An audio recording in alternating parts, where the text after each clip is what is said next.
All right, we're back on. We're in, and we're going to move on from our last podcast. We were talking about our last meeting of the minds. We were talking about $1 million. Now, we mentioned Robert Redford, Demi Moore, Woody Harrelson in Indecent Exposure Proposal, and how Demi and Woody got their $1 million is a little unethical. We're going to not talk about ethics today. We're going to talk about what to do with $1 million.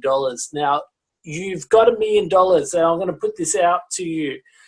I'm going to give you $1 million, not from my personal bank account, just in my imagination. You've got $1 million in your bank account, Tone, and you're going to do something with it. Now, where are you going to start? Do you put it in the bank to start with? You've got a suitcase with $1 million. It didn't come from Robert Redford. It came from another place, but you've got $1 million. Now, what are you going to do with it, mate? Are you going to put it in the bank or are you going to give it to me? What are you going to do? I'll take it. I'll take it off your hands. $1 million. $1 million I'm going to put into Ray Dalio's all-weather portfolio. Plus, I would put a percentage into cryptocurrencies. Want me to show you what Ray Dalio's all-weather portfolio is? Both of them, I've only touched on the cryptocurrencies. You've showed me through that a little bit, and I'll need to get a bit of an explanation one more time. And our viewers will want to know a little bit more about cryptocurrency. But let's have a look at the first one that you just mentioned. I think by the time that people, our viewers, are watching this podcast, I think cryptocurrencies will be absolutely mainstream, and perhaps there'll be something that would have surpassed it. But perhaps I'm being facetious. Cryptocurrencies, the one that everyone knows is Bitcoin. There's about 1,200 other ones right now. From the word I'm getting, probably 90% of them will fail. So probably we'll end up with about 100 that will keep going. I guess they're a little bit like social media in a way, but Bitcoin is the big cryptocurrency. Definitely cryptocurrency, we're talking in October 2017. Cryptocurrencies, not just Bitcoin, but overall the big ones blew up and gained a lot of value in May this year. And it'll be interesting. Yeah, it'll be interesting to see how the longevity of those. I'll just bring you a book that I learned about Ray Dalio's thing. Just give me a sec.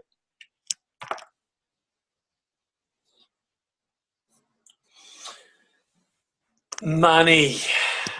And who's the guy with the big smile? Is that Tony Robbins? Tony Robbins. So we've got 3 Tonys in the house. It's not the 2 Tonys tonight. It's the 3 Tonys. And one's got money. Master and the others. I'll tell you what he's got. He's got a really nice smile, really white teeth. Yeah, he's got great teeth. He's got a good jawline as well. Yeah, that's a some nice teeth. He's really, really flossed up there. He's looks like he's really taking good care of those teeth, old Toad. And I tell you what, he's a big influence. He's talked to all the greats. And look, I'm okay with Robbins. Although, can I tell you, before we go into our cryptocurrency, can I tell you I took in 1996. I read the Awaken the Giant Within. I took a 10-day. I took a 10-day positive thinking. I followed the Tony Robbins 10-day positive thinking. Take control of you, and there was a whole bunch of like tricks or something you could say, or things that you could do to change your perspective, so that if you had a negative thought, if you lasted more than 1 minute, your 10-day positive power would have to start again. Is that right? What year was don't it? know. That was in the book was called Awaken the Giant Within, and that's the book that I read of his, and that was 20 years ago. So that was 1997. I read it in 97, yeah. Where were you? I went back to uni, and I was a third-year university student.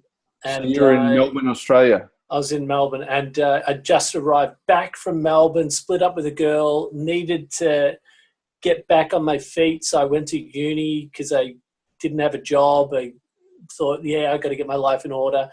Went back to uni, finished a degree. Really good idea to do that, and really good idea to read Tony Robbins' Awaken the Giant Within. That 10-day challenge, I got to tell you that I actually pissed everybody off because I was too positive. I had rose-colored glasses on everything. So every time somebody would say, I couldn't be bothered or something, I would say, well, this is a good opportunity to do something. And just everything I was saying for the whole time, I was just being too positive. Yeah. And I found that, it can be annoying if you're too positive with everything, if you're too positive. People don't like change, and are they receptive to it? I did the other night. I was went to a karaoke night Wednesday night, and just went to Paddy's Bar. The Irish bar is good. It's a bit like the Blarney Stone we used to go to in Osaka. Did you sing some songs? No, I didn't sing. I took some video, and then talking to this girl outside, and she's a really good singer. She was really, really good. Dreadlocks and stuff, and she was great. She's having a cigarette outside, and then I'm just talking to her, and she's like, I've got this poetry and this, and I just went, podcast, YouTube, I just railed off all this stuff, and it's like, and I was like, fuck, that person's just not ready they don't want to hear it. They don't want to hear the solution. They're in a spot where they just want to complain about where they're at without doing anything about it. Do you reckon? Does that make sense? Is that the same? Does that make sense on where you were in '97, where you were rose glass, like in 10 days of pissing everyone off? Yeah, I pissed everyone off big time, and it was look, and I can see how I did it. And I think at that stage in my life, I think as a 27, 28-year-old, I wasn't 22 anymore. I was 27, 28. You're no longer young. Yeah. People don't talk to you like you're a young guy anymore, and you don't act the same way. So your relationships with people changes. It's a big difference. It's a massive change. I guess that too. When you're young, there's power there. So if you're 22 and saying, hey, this is an opportunity where you could do that, you maybe won't. And if it's smart, there's power in youth. I remember hearing that I can't remember where, but this it might have been that Wear Sunscreen song. The one that Don't Forget Your Sunscreen. Slip, slop, slap. No, not slip, slop, Is that it? Slip, slop, slap. Remember that? That was a record. Slip, slop, slap. That's slap on your shirt and no, what was it? Slip on some slop on some sunscreen and slap on a hat. Slip on a That's shirt. right. Hey, I wasn't going to sing it. There you go. You didn't get me in the last one. You got me in this one. You should have. So you're right. So you went to karaoke. You didn't sing. No. Because you're in front of everyone, right? Okay. Well, mate, I was, as I tell everybody that night, that said, are you going to get up? Oh, no, this is the reason why I'm not going to get up. I was an elite singer as a kid. I was the best. You were? I was the best. Were? At CGS, at Corford Grammar School. I was the best. And the only reason, I was just pure talent, did not care, did not want to be there, but it was just had to. I don't think nowadays I could have just said, hey, Mum, I don't want to do that. And then she would have said, little Tony's not going to do choir because he doesn't want to be there. But I know you probably relate. When we were kids, it was like you get fingered and it's like you're going to do this because you're good at it. And I was good at it. Look, maybe I liked it, maybe I didn't like it. It was one of those ones. Anyway, I was really, really good. There was this thing where they had to pick a soloist at our speech night.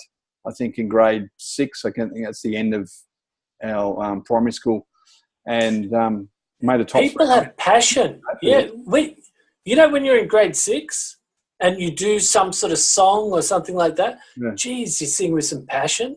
You know, like, because you know it's the end of school, so you're singing with a lot of passion. Yeah. Great. Year 7, it it changes. But grade 6, when you had something and it was like with performance in some way, it was more than just singing a song. It was top of the hierarchy. You're top. Jordan Peterson talked about it, like dominance hierarchy, whatever. Like when it coming to the end of like in Japan, it might be junior high school. There's a dominance hierarchy. Where in Australia we have high school. There's no junior high school in the middle. But it's funny. I remember at the rehearsal, I was singing really terribly, and because we were doing the testing for the mic and the sound and stuff, and I remember going, I'm flat. Like I had that, you hear about those. Oh, geez, I felt really flat. And in rehearsal, I'm like, and I remember I could look on the faces. I was like, it doesn't sound great. This isn't good. And there's a dude just doing it, and I'm thinking, what's wrong with me? And then that night, I had to bring it out, and I did. And but yeah, so I was a good singer as a kid, and then the old Adam's apple would stop to that. So now I could probably do what's his name, Motorhead. The Ace of Spades. No, I could probably do those ones. I could probably do the old Ace of Spades, maybe. I have never tried to do the Ace of Spades. The Ace of Spades. He's really got a deep voice, hasn't he? The lead singer. It's heavy, deep voice. So we've got money. Going back to money. So you're putting into the you got the $1 million. Now I'd put probably you're going to invest. Yeah, this is it here. This is it. This here is the portfolio, the all-weather portfolio. I don't think it's got the thing on it, but I don't know if you can see it here. Hard to see, but hopefully everyone's seen it. It says intermediate US bonds, and you got stocks. Is that 15%?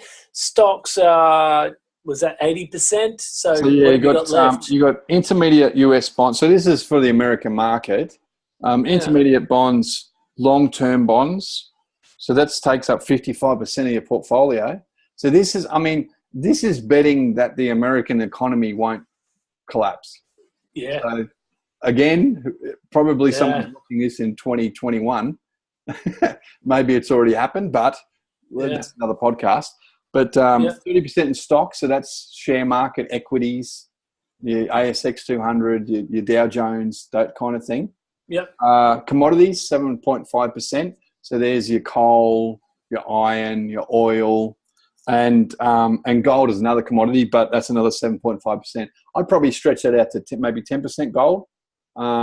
But I sort of lean on the gold bug. But actually, that said, I wouldn't mess with this. This thing by Ray Dalio has rarely failed in the last 70 years. They've back tested it. So you said you got $1 million. What are you going to do with it? I'd put it into this portfolio. I think I might change it slightly, but that said, shit, man, like that thing weathered the GFC, the global financial crisis in 2009, 2008, 2009, and weathered that. Like it was so much better than everything else. I mean, the market probably lost 50%, or I can't remember what it was. This thing lost 7% or something. So, do you know that GFC? Just on that, touching it for a moment. In Japan, because I was teaching, and a lot of people were losing their jobs, and it was mainly the foreign staff in like factories. They were the first people to go. They were the first casualties. And Australia, the Prime Minister at the time, Kevin Rudd, was encouraging Australians with degrees to return back to Australia, saying that there's going to be opportunities in Australia. This is time to rebuild, come back, there'll be a position for you. And in some ways, that was I've been in Japan, it's almost 10 years, and I've been in Japan for the last 17 years, and I haven't returned. And I think that I might have missed a little boat by not going back there. 2008, August, I came back to Australia.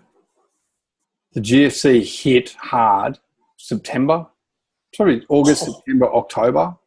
Oh, really? It went down until March I think it was 2009. Might have been March 7, my mum's birthday. But it was March where it bottomed. That was the bottom of the market. I'll tell you, I was on a plane back to Japan. We met. Remember, we had a couple of beers at you, me, and Andy Dobbin had a couple of beers the day I arrived. I was doing construction work, so there wasn't many jobs for university graduates, mate. I was doing anything I could. I was doing hospitality work. I was doing construction work. I was doing comedy. I was doing not that I got paid for the comedy, but I was struggling, mate. And I was like, what am I going to do? I went back to Japan, taught English, and it wasn't easy to find a job when I went back. I probably applied to 100 positions before and after I got there, and got 2. So it was 2 part-time ones, sort of one pretty much full-time and one part-time on Saturdays. Well, do you know what I had to do? I had to counterpunch on that one. So I was counterpunch on that one. So that's just on you. So I knew that I had to butter up. Do you know what I mean? I had to butter up. Because I knew that this was going to be a rough time. But the good thing is I was good emotionally. Like with Aya, we'd had Olivia in 2007. We had Kai 2009. So we weren't, and I tore my Achilles tendon in 2008. Yep. So it wasn't the time to make massive changes. My brother got married New Year's Eve, and I didn't go because I was in a wheelchair for tearing my legs apart with playing footy. At 3 months of rehabilitation, I was back again, but I don't play footy anymore. But yeah, so that's interesting. I'm really glad you mentioned that, because I've always thought that I'd missed my boat, that the boat had sailed, that the ship had sailed, as they say. It was tough. I should have gone there. It would have been a tough. It might have just been. It might have got the best of me. I might have lost something else in return. So, look, I'm not upset about it, but the difference visas went up from, so they were just over $1,000, I think about $1,500 Australian money for a visa, a spouse visa for my wife. Yeah. Now they're looking at about $10,000. So those are the little things. It's like 10 times, 10x. It's gone up ridiculously. So, and that's never going to come back down unless someone like Kevin Rudd comes in and says, I want Australians to return back to Australia, bring your wives, bring your families, we want you back here. You know, that's unless, which would be a smart thing to do. Try and like putting these big barriers up is not such a good idea, you know. Open the gates, open the... This isn't butter up. Sorry, that's different. Yes, butter up. We had this conversation the other day, didn't we? Said butter up. I think maybe a coach said it to me. Said to butter up is to either. There's a few different meanings here. So the way I think the butter up is you're ready to cop a bump. You're ready to get bumped or get hit, and you butter up means you're ready for it. So you're ready to take the knock and not fall on your face, but you kind of take the knock and ride the bump. That's what I consider to be buttering up, where other people may think buttering up is this one, kissing butt or something like that. Butter someone up. So that's interesting. It's a different. We've talked about this. This is totally different meaning. Butter up is go again, persevere, second effort. You know, it's really, really. Because we both like football and we're both big Aussie Rules football fans. Also, just on that, there are players like Dangerfield, who is just like consistent efforts. He's a guy who does the effort after effort, and just keeps going and doesn't stop. Now, I was never one of those type of players that could do that, unfortunately, and I don't think there really is many who can. It's a special gift, and I think that maybe you were quite able to bounce. Like, I think you were able to bounce from Japan back to Australia, and maybe that's a part of your character, that you're able to do some of those blue collar and get back on your feet, because you're doing it right now. Yeah. I mean, it was tough, but it was. Yeah, I mean, and to swing back, it was. Yeah, it was a tough time. I mean, it was tough. Yeah, it was a tough time.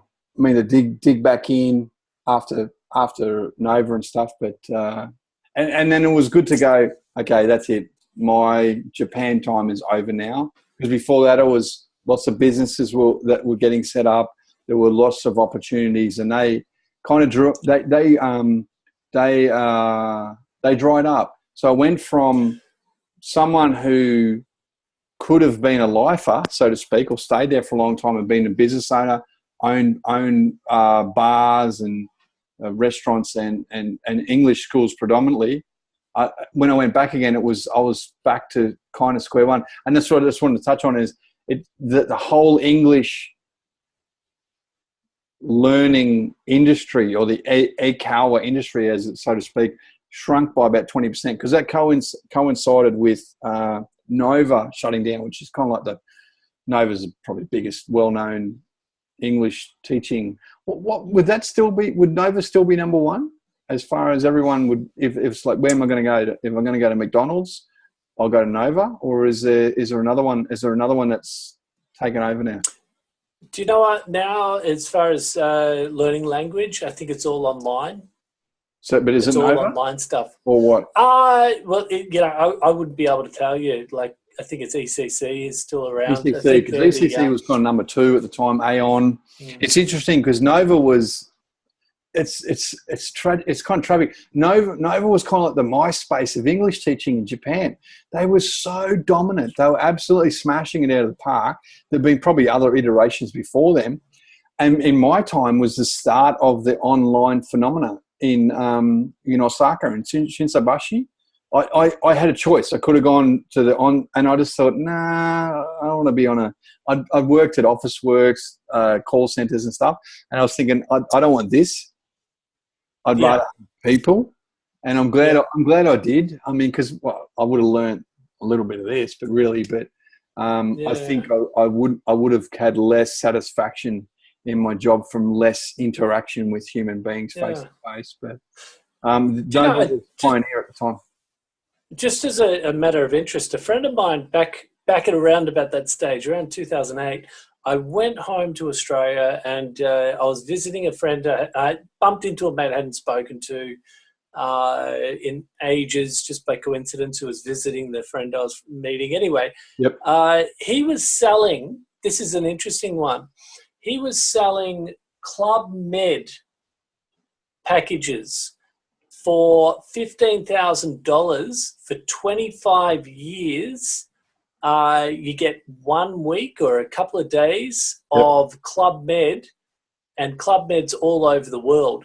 And you can do a Club Med for a couple of days, stay there, and so every year you get one kind of week where you can go and stay at a Club Med. And Club Meds are literally and I was thinking, wait, $15,000, that's actually not bad. But the only reason I didn't buy it was I thought, what if I get married? I should have actually asked a few more questions because investing in, you're talking about investors, investing in your downtime would have been just absolutely amazing. And that's, I think, getting palm trees, like looking at a beach and palm trees every year for 3 or 4 days just might be exactly like that. Might be more beneficial than let's say upgrading a car or something like that. Sorry, what year was this? Years. So that was 2007, 2008, around What that was the deal? stage. It could have been 2006. So the deal was 1 week a year for the next 25 years at Club Med, and you weren't able to sell. You couldn't sell. How much is it? $15,000. $15,000 for the lifetime. For the lifetime. So that would end up being, So how much is that? A year. So that would be like $500 a year. A bit less, but a bit more, but like under 1,000. So it's like it's about $700 a year. Remember that it's now you're looking at that's around $300 a night. Club Med, $200-300 a night. They'll have deals. But that's the thing, right? You've booked in for the next 25 years. But this is the big kicker on that one. If it went under, it's gone.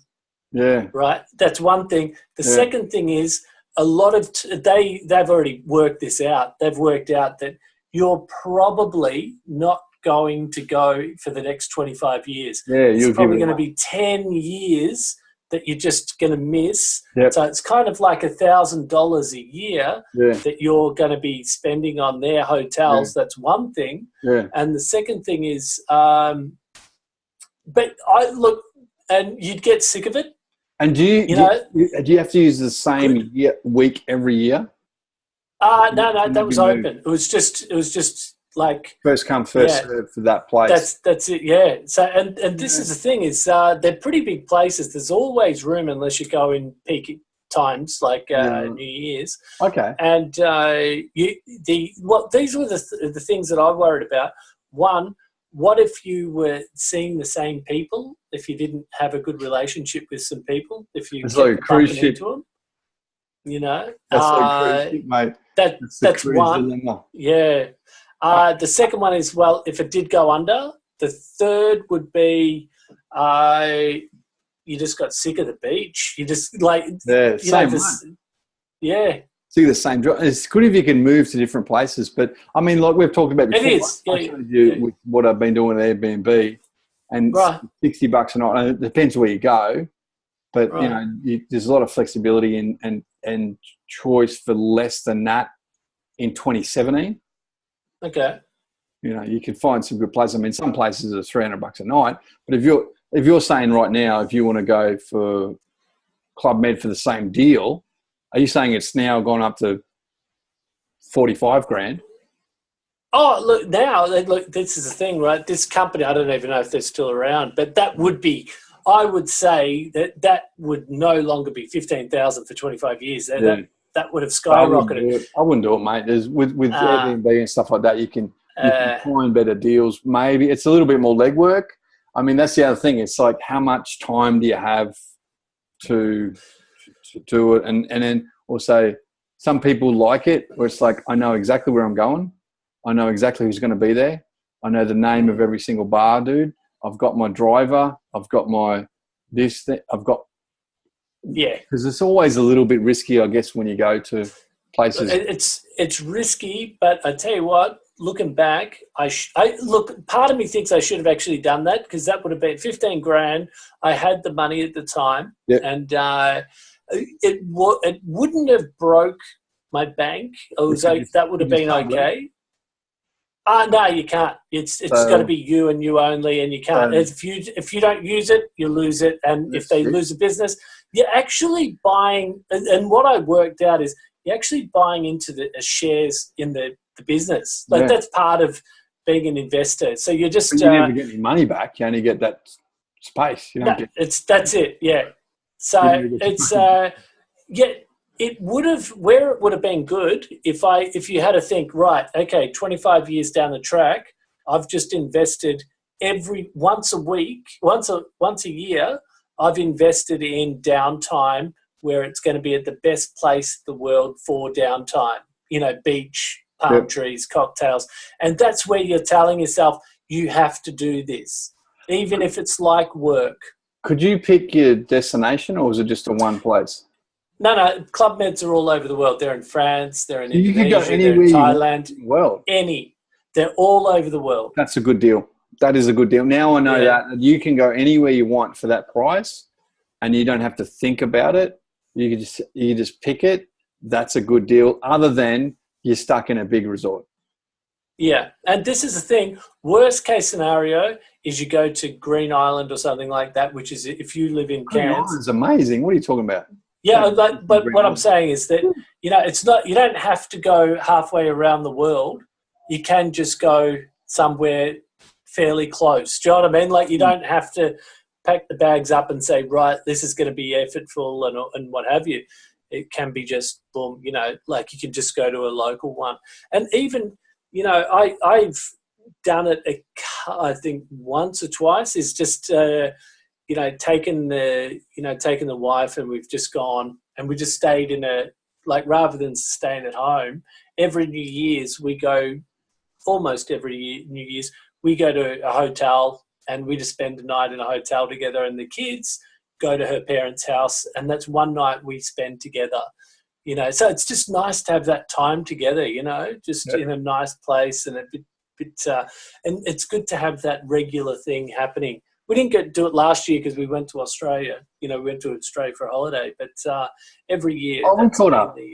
We spent New Year's together. I forgot about that. Last year that's right. We went to your brother's place, and we fireworks place. We saw the fireworks, and we doing a bit. We had a few beers. We were doing canoeing, and we drank a beer, a bottled beer, I think it was, and we watched some TV. It was. Your brother had a dog. Wasn't YMCA. Brother had a dog. It was. Yeah, that's a Oscar. Oscar was your brother's dog's name, and he was. Yeah. He's a strange individual. So anyway, the point being that long-winded story was that if you are going to do some investments, if you're going to do investment stocks, go for your stocks. Not investment, by the way. Club Med is not an investment. That's right. All you're doing is trying to bring down your expenses. I was just going to say, I'm thinking with the commodities, the 7.5% commodity, I'd probably stick them in cryptos nowadays. Okay. Because commodities are generally the ones that are out of all these stocks, bonds, gold, and commodities. Commodities are the ones that I remember. You probably remember when oil was at $100 a barrel. Now it's at 50 now. I don't know, probably 70. Commodities are very, very volatile. Same with cryptos right now. I mean, cryptos are going through this massive sort of bull thing. They might have some pullbacks. I can't see really cryptos dying on the whole, especially the big ones. We might have an episode around cryptocurrencies. We don't really want to go into them now, the individual ones. It's interesting. I should also mention that $1 million, like back when Woody Harrelson was playing the husband of Demi Moore, that $1 million meant something. Now $1 million doesn't mean what $1 million meant. Do you want to know what I learned from Tony Robbins? If you want to live like a billionaire, all you need is $10 million in income producing assets. So as in businesses, not just $10 million, but probably if you had $10 million, you could probably stick it in that and you might be all right, actually. So maybe all right, $10 million in assets that you can invest, not spend money on. He said, you can live like a billionaire. And you're like, what? So he gave an example. I think it's in that book. So the kid's like, I want to be a billionaire. He goes, why? What are you going to do with it? Oh, I'll buy a jet. He goes, look, dude, if you buy a jet, you're going to use it 20 times a year, maybe, maybe a few more, but probably not that many. It's going to be sitting there costing you money, a bit like a boat does, right? He goes, you're better off hiring someone else's, right? And he goes, what else do you want? I'll buy an island. And he goes, well, dude, you're going to be that busy that you're probably only going to use it for 2 weeks a year. You're better off renting, I forgot the name, but Richard Branson's island for $100,000 or whatever it is. Okay. Yeah. So you just rattle all this. He goes, you don't need to buy these things. You can rent them from the billionaires. Right. And if you have $10 million in income producing assets, which probably produces $1 million a year, you can afford all that shit. And I went, do you remember? oh, That is, yeah. Do you know? Last we were talking about last New Year's. Yeah. We were at the cricket on Boxing Day because I saw you a couple of times, and we bumped into Kevin Sheedy in front of the Hilton Hotel. Kevin Sheedy, now, legendary AFL man. Yeah. Now, what happened was when I was home last time, I said to my brother, next time I go home, I'm not going to stay with my mum and dad. He said, mate, have a night at the Hilton. And he goes, you don't have to be rich to go to the Hilton. You don't actually have to be rich. It's only like $100. It's just going, it's, like a $200 or something. It's just, you don't have to be rich. Just spend 1 or 2 nights there. It's not going to break the bank. Just have a couple of nice nights and, enjoy it. And you're right. You're living the life. You've got to live the life a little bit, but you don't have to buy the whole hotel. You don't have to be Paris Hilton, to do that. So, You don't have to be Paris to stay in the Hilton. It's so true.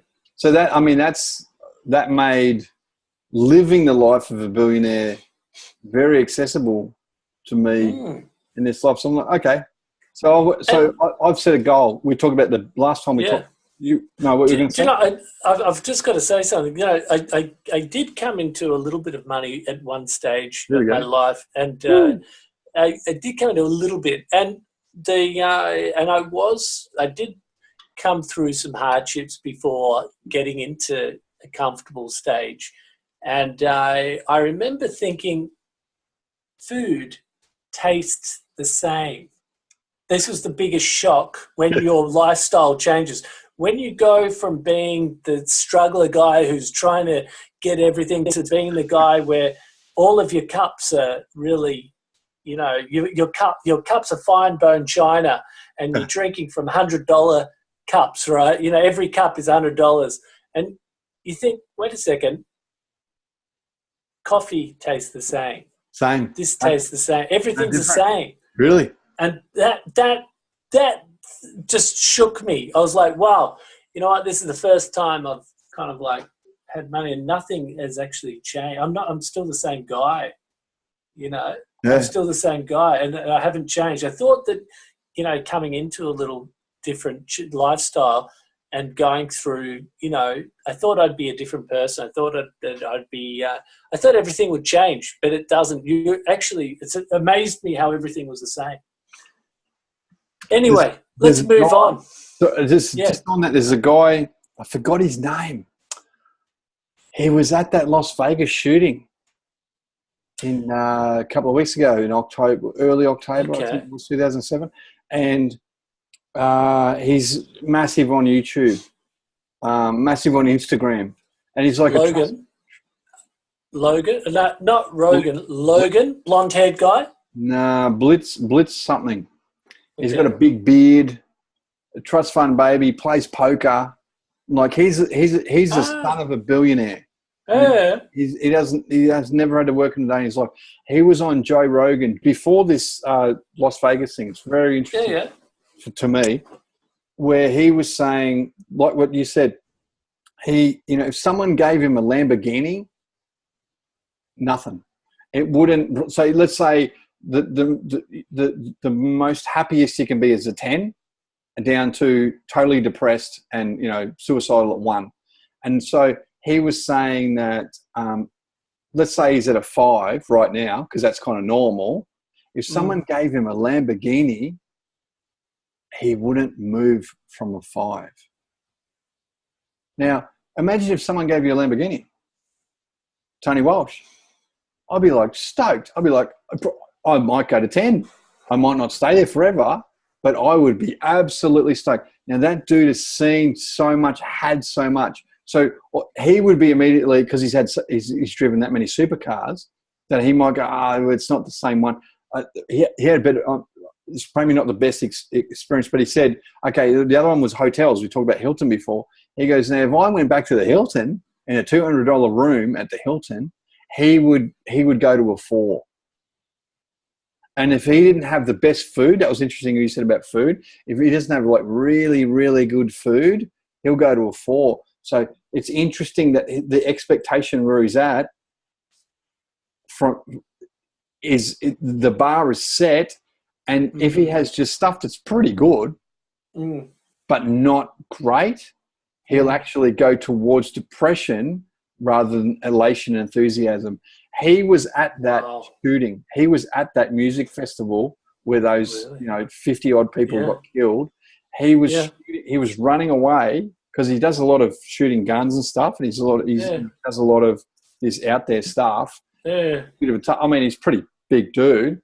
He was running away from it, and as you do. I mean, I can't 100% blame him for that. He got attacked a little bit from Navy SEALs and stuff about it, saying he's not an operator because he sort of post that he tried to be a Navy SEAL. He didn't make it, but most people don't. It's a very, very tough thing to get into, and kudos for him to prepare himself to actually have a crack at it. So you've got to respect him for that, for actually trying. He's running away from that, going, I'm going to go get some guns, and he's running and he's sort of self-shooting himself on Instagram stories, saying a girl just got hit in the head.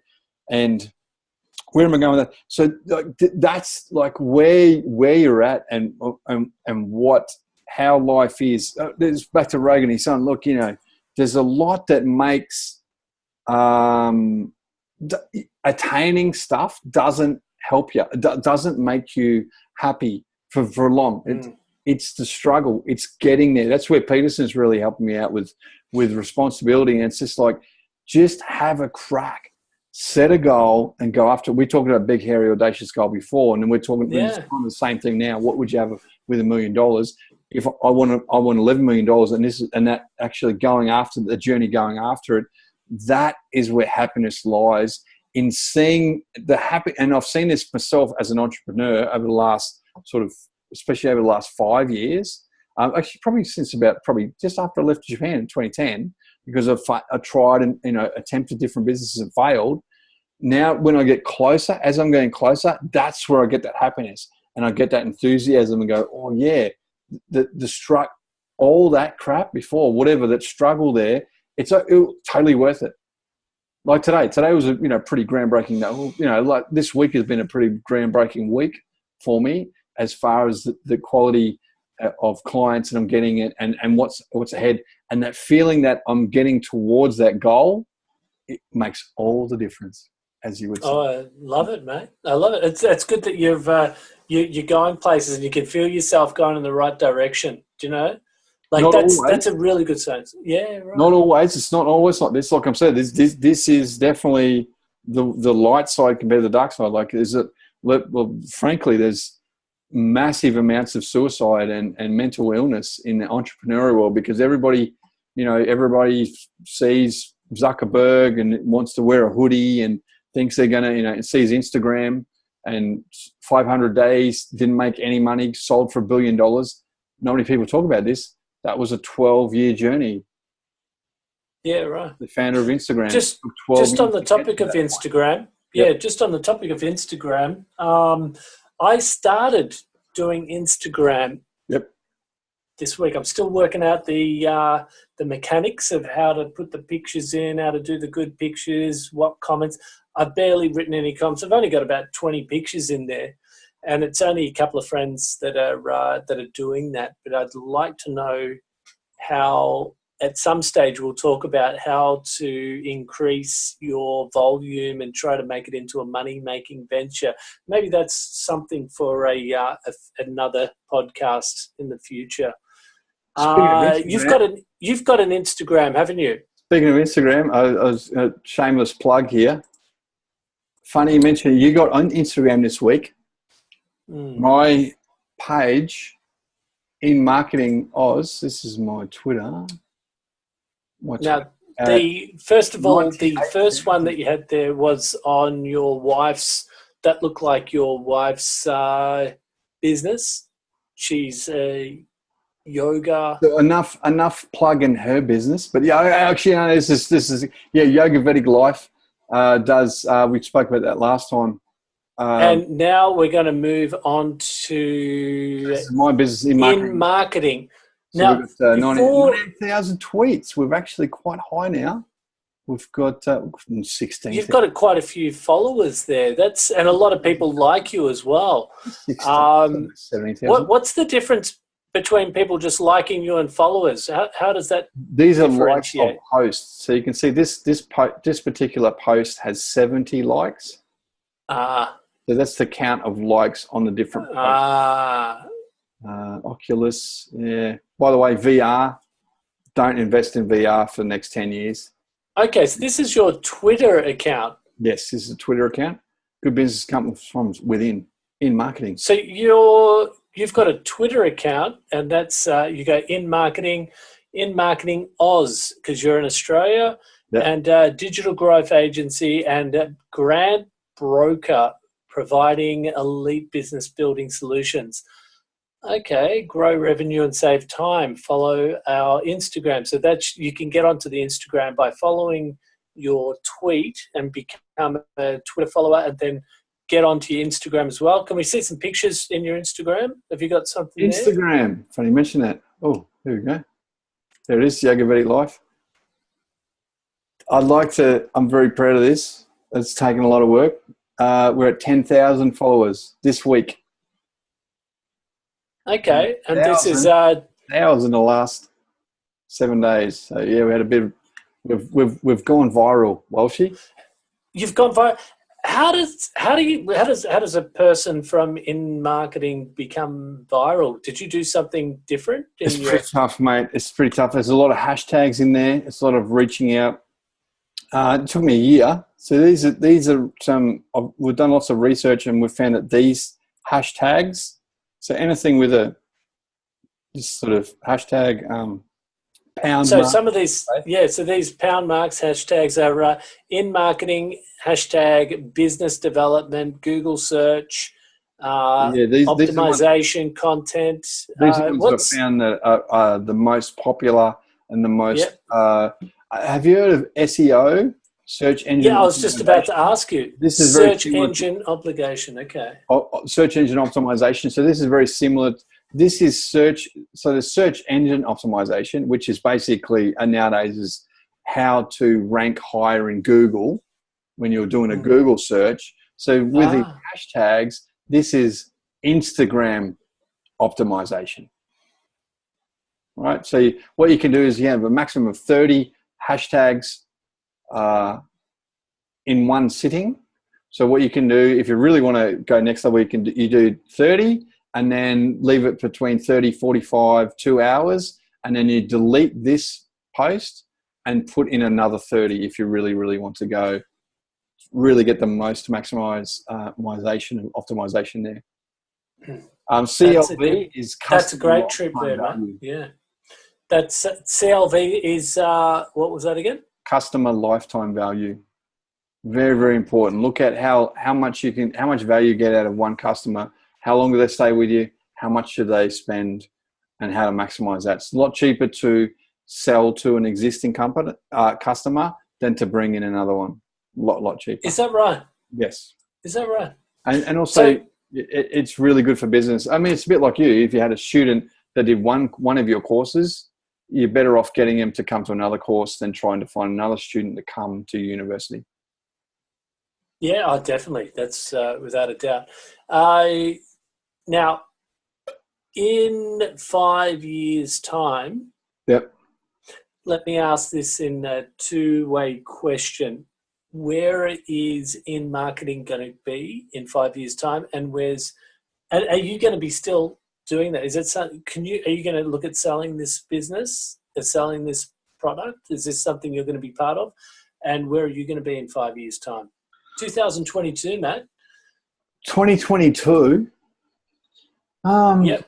The Olympics is gone. Tokyo have had it. It's gone. It's moved on, and we're going to be thinking about the next, which is I think it's in.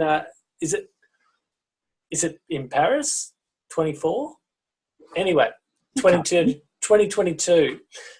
What's going to be your situation apart from renting Richard Branson's island and hopefully inviting me to come and spend some time because I like a bit of windsurfing.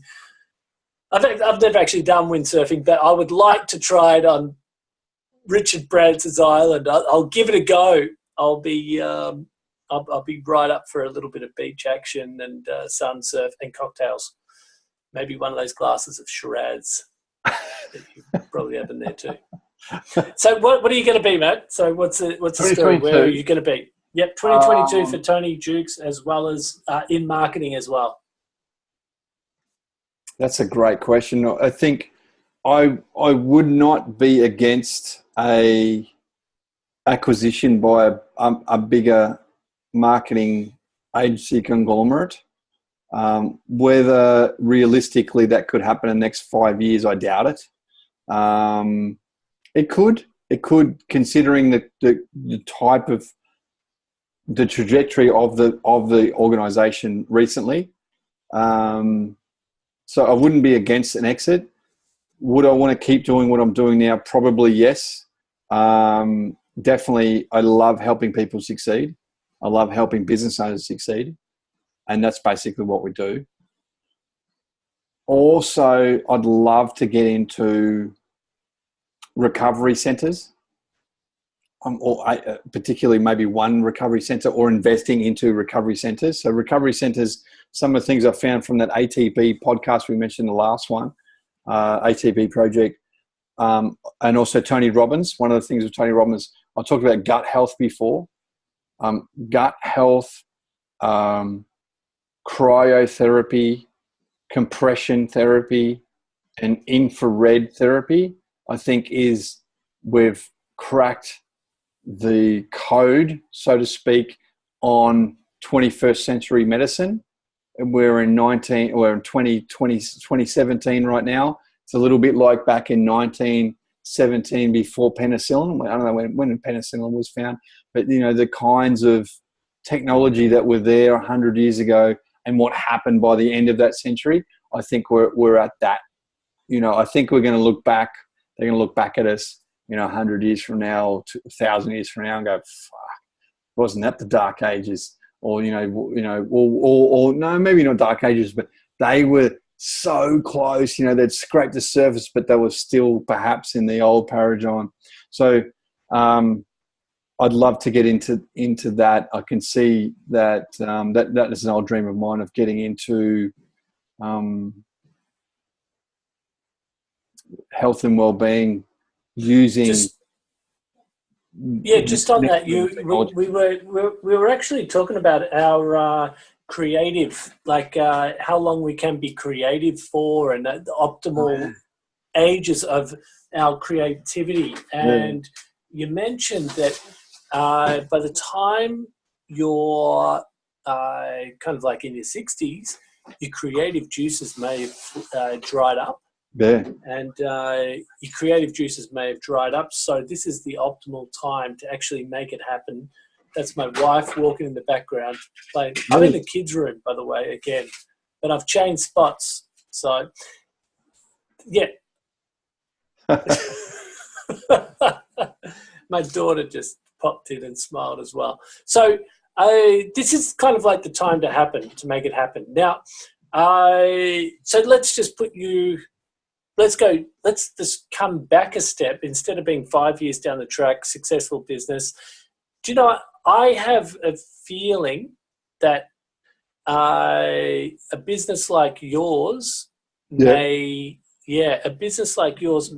actually end up generating some interest from a big investor who will want to come in, take the idea, perhaps give you enough money to put you in a position that you're thinking, wait a second, I'm willing to part with in marketing, because I think businesses like this will be poached by already ready-made Generally people. They do, yeah. The big agencies swallow the little ones. They're just going to, that may not be such a bad thing, because you may find yourself financially rewarded from it, and you may have some control and be on a financial payroll of some sorts. And it may actually take the pressure off you. So that may be something to look at in the next 5 years. the other thing is that let's bring the reins in a little bit and say 6 months' time. Right now we're October 13th, which is Friday the 13th, which is a horror day for some, but it's a Friday. And I don't know why people think it's a bad day. Thank God it's Friday. You know why? It was what happened on Friday the 13th was the Knights Templar were an organisation that was kind of like one of the Crusaders. Their stated role was to protect pilgrims from Europe traveling to the Holy Land in Jerusalem, protect Christians. That was their stated goal, a stated objective, stated role, but there was a esoteric role, so to speak, perhaps, where there was, what were they doing there? Anyway, what they did was they were the first bankers. They actually created credit cards where you could invest money into one of their churches or one of their vaults in Europe, and they would write you a contract or whatever, and then you could turn up in any country and say, look, I'm worth this much money, give me some cash, and then they would give over that thing, or they would write a thing, and then they would send that to them and say, hey, you owe me. So they were the first credit card issuers, and what happened was they drew the ire of, I think it was the French king at the time, and also perhaps I'm not sure whether the Vatican was such a massive protagonist in this or antagonist in this, or whether they just signed off on it. But they accused them all sorts of heretical crimes, like bestiality, maybe homosexuality, all sorts of different things, and they got round up. And Friday the 13th was the day where a lot of them got arrested and executed. And so that's why Friday the 13th is unlucky nowadays. Well, there you go. So, and as I was mentioning, so that's a good. I never knew that. Well, anyway, so we were talking about 5-year plans. Yep. And I mentioned 6-month plans, so that would take you into April. Yep. So it'd be midway through April, and for me, April is an interesting year because that's when the school year starts in Japan. So that's significant. So that everything changes. That's next year for me. So it's not like 6 months, but for you, 6 months, what does that mean for you in 6 months' time? 6 months would be another peak, another spike in commerce for mine. So it's similar to yourself, but I'd probably see a lull around about December. Probably the next 6 weeks would be businesses trying to either set themselves up for next year or to make the most of 2017 or make the most of the holiday period. You've heard of Black Friday? Mm. Black Friday is the day, I think it's Black Friday. It's the day that they found that people, especially retail businesses, they don't make any profit until Black Friday, which is soon. And then after that into Christmas is when they make all their profit. So a little bit like that. And then there'll be a lull over December, January. Then we'll get some momentum. So April could be actually the peak. Well, it's hard to say. So I might be launching new products in April next year. Also, we'll be over the wet season, so it'll be less sticky and hot up here in Far North Queensland. Mate, do you know what? Next time I come back, I want to talk about Far North Queensland, and I want to talk about hot, sticky Far North Queensland. I loved being in, particularly around Atherton. That was one of my favourite parts that I went to. And next time I come, I want to talk a little bit more about holiday spots. I know you're a big fan of Bali. Good for you. You spent some time in Bali and Koh Phangan. You mentioned Koh Phangan. Oh. You've also been to the Philippines. Oh, yes. And you'd be able to explain exactly where to stay, what to do, how to get there, how to get around, and how to do it on a budget as well. I'm sure you're the man to speak to. So we're going to talk a little bit about holiday destinations, and we're also going to bring in Ross Duncan, hopefully, who's moving house. He was... he's a member of our team, and he hasn't been able to make it because he's moving house. And he mentioned in an email that in our group message, that moving house is like one of the most stressful things that you can do. Yes. There can be death in the family. I think there was a group of 5 things that I can't remember: changing jobs or losing jobs and getting divorced, or moving house got in there. So I will talk a little bit about holidaying, which I love. That's not too stressful for me to take a good holiday. We'll talk about places to go, and I'm sure you're going to have some good input on there. So just before we finish up and round it off tonight, can I just ask if there is one spot you could go for a 3-day holiday for a guy who's in his mid-40s and he wants to enjoy just good food, good wine or beer, or good craft beer or good wine, good atmosphere, safe. Where is your spot to go in Bali? I'll just ask for one spot and then we'll expand on that next podcast. In Bali, probably, what is it? Good food, good wine. Good food, good wine, good atmosphere, safe environment, somewhere that's economical, that's very good, very cool, nice style. I might be able to enjoy myself without feeling like I've got to hold onto my wallet. Probably Sanur or Canggu. Oh, there's a couple of different places. West and east. But also I'm going to pop in there Maldives. Because that place could disappear. But that's not Bali. Next show, I want to know a little bit more about that. And I got to tell you, the Maldives is exactly where I've never given it any thought. I always think Hawaii. I've never been to Hawaii. Yeah, actually, it's interesting. There was some cheap. I know the pilot.com.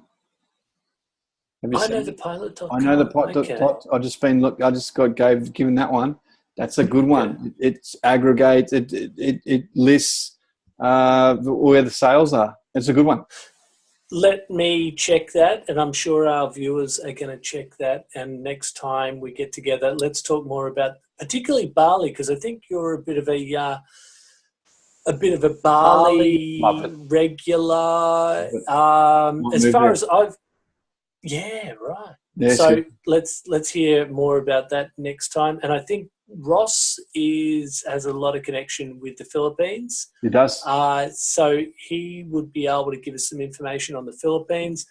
I would be able to tell you about Japan, and I've been to quite a few places. Europe. And a little bit of Europe as well. And our home country, Australia, we might even be able to talk a little bit about Australia as well. Let's wrap it up, and thanks for your time.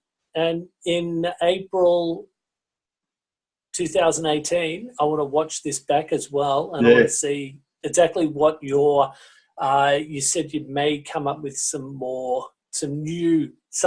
You may actually be putting something out on the market. It'd be interesting to see exactly what product that is, and it'd be even better if that product was getting advertised on this pod, if it was getting advertised on here and getting some action as well. Tone, thanks for your time, and let's pick it up next week, mate. Cheers, Walshy, mate. All the best.